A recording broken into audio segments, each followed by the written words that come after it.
लोकसभा चुनाव और हाल ही में 13 सीटों पर उपचुनाव के नतीजों के बाद उत्तर प्रदेश सरकार में अंदरूनी कलह सामने आ रही है। लखनऊ से दिल्ली तक बैठकों का दौर लगातार जारी है। कार्य समिति की बैठक के बाद उप मुख्यमंत्री केशव प्रसाद मौर्य के अचानक दिल्ली जाने से प्रदेश का सियासी पारा चढ़ गया है। इन सब के बीच उत्तर प्रदेश के पूर्व मुख्यमंत्री और समाजवादी पार्टी के राष्ट्रीय अध्यक्ष Akhilesh Yadav social media x पर लगातार एक्टिव दिख रहे हैं। इस आपसी कलह के बीच समाजवादी पार्टी के राष्ट्रीय अध्यक्ष अखिलेश यादव ने एक्स पर पोस्ट करते हुए लिखा है, मॉनसून ऑफर 100 लाओ सरकार बनाओ। जिसके बाद से बीजेपी खेमे में थोड़ी बहुत हलचल होना लाजमी है। तो वही एक और एक्स पोस्ट में बिना किसी का नाम लिए उन्होंने लिखा है, लौट के बुद्धू घर को आए। साथ ही एक और पोस्ट में लिखा है, दिन पर दिन कमजोर होती भाजपा में टकराव और भटकाव का दौर शुरू हो गया है। भाजपा खेमों में बट गई है। भाजपा के एक नेता महोदय अपने ही शीर्ष नेतृत्व के दिए नारे को नकार रहे हैं। कोई मुख्यमंत्री जी कह रहे हैं कि बैकफुट पर जाने की जरूरत नहीं है, जो उछल कूद रहे हैं वो बैठा दिए जाएंगे। कोई कह रहा है संगठन सरकार से बड़ा है, तो कोई सहयोगी दल हार का कारण दिल्ली लखनऊ के नेतृत्व के ऊपर डाल रहा है।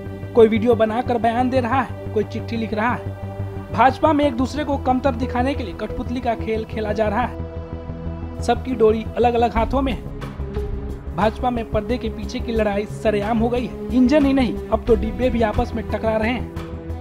तो वही एक और पोस्ट शेयर करते हुए उन्होंने लिखा है, भाजपा की कुर्सी की लड़ाई की गर्मी में उत्तर प्रदेश में शासन प्रशासन ठंडे बस्ते में चला गया है। तोड़फोड़ की राजनीति का जो काम भाजपा दूसरे दलों में करती थी, अब वही काम वो अपने दल के अंदर कर रही है। इसलिए भाजपा अंदरूनी झगड़ों के दलदल में धंसती जा रही है। जनता के बारे में सोचने वाला भाजपा में कोई नहीं है। हाल ही में मीडिया से बातचीत के दौरान अखिलेश यादव ने कहा कि जहां यूपी सरकार कमजोर पड़ी है, वहां ध्वस्तीकरण का फैसला टाल दिया है। बीजेपी कमजोर पड़ गई है। कुर्सी की लड़ाई में जनता परेशान हो गई है। ये जहां कमजोर पड़े हैं,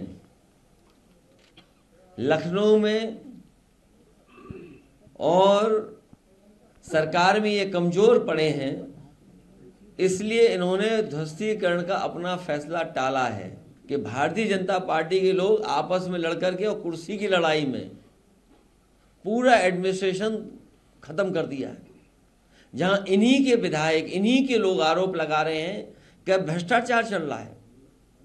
हम लोगों ने अखबारों में पढ़ा है कि मुख्यमंत्री खुद स्वीकार कर रहे हैं कि बड़े पैमाने पर दलाली चल रही है।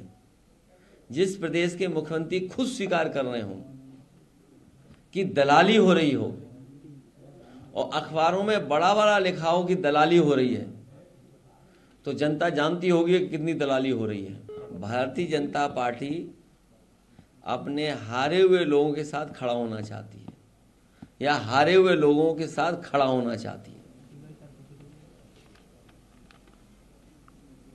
लखनऊ में ध्वस्तीकरण का जो आदेश था, इसको रोक दिया गया, क्या उस चुनाव को लेकर ऐसा किया गया है? ये कमजोर पड़ गए हैं, सभा के नेता वहाँ ये कमजोर पड़ गए हैं। अभी जैसा परिणाम आया उससे बेहतर परिणाम आएगा। लेकिन आप